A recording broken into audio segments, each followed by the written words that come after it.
Panibago na ng video guys at ngayon ay nasa Pagudpod, Ilocos Norte tayo. So yun ang biyahe po natin ngayon. Pero sa video na ito nasa Banggi po kami. At ayan po, kasama ko po sila Ate Rosel, Pastor Michael, Shira Nel.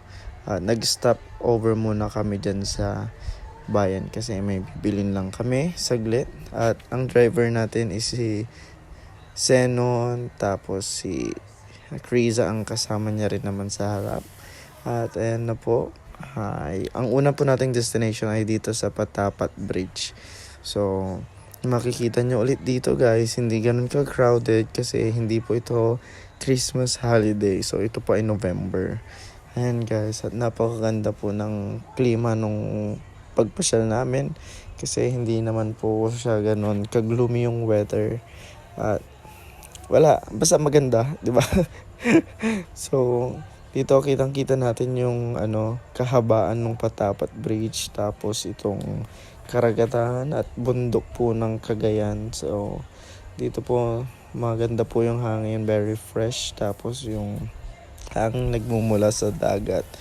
At ayan guys, ang dami pa rin pong sasakyan kasi long weekend po ito ng November. Ayan, kaya ganyan po guys pag pag long weekend, marami talagang pumapasyal kahit saan naman, 'di ba? So, dito pa lang wala pong naliligo diyan so far na pag pasyal po dito, wala namang naliligo doon.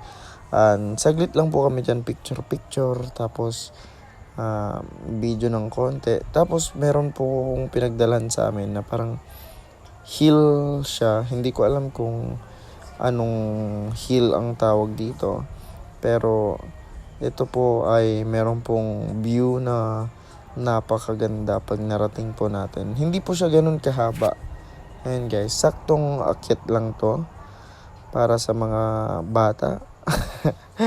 Ayan, hindi po siya ganun katagal. Ilang minuto lang yan. Mga around 5 to 10 minutes siguro, depende kung mabilis kayo mag-akyat-akyat, umakyat.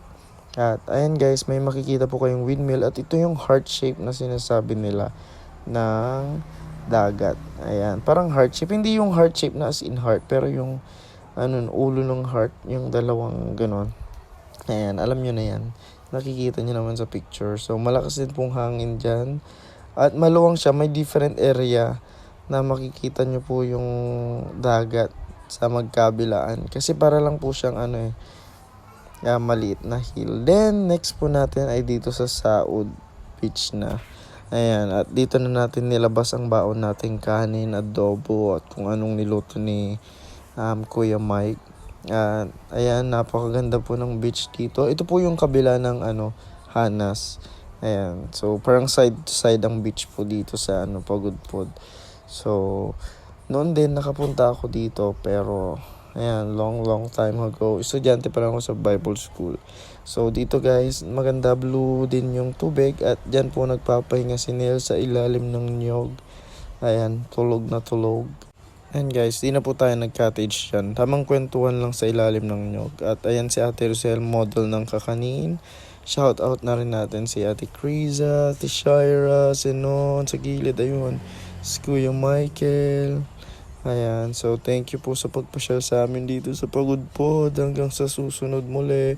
Thanks for watching. Bye.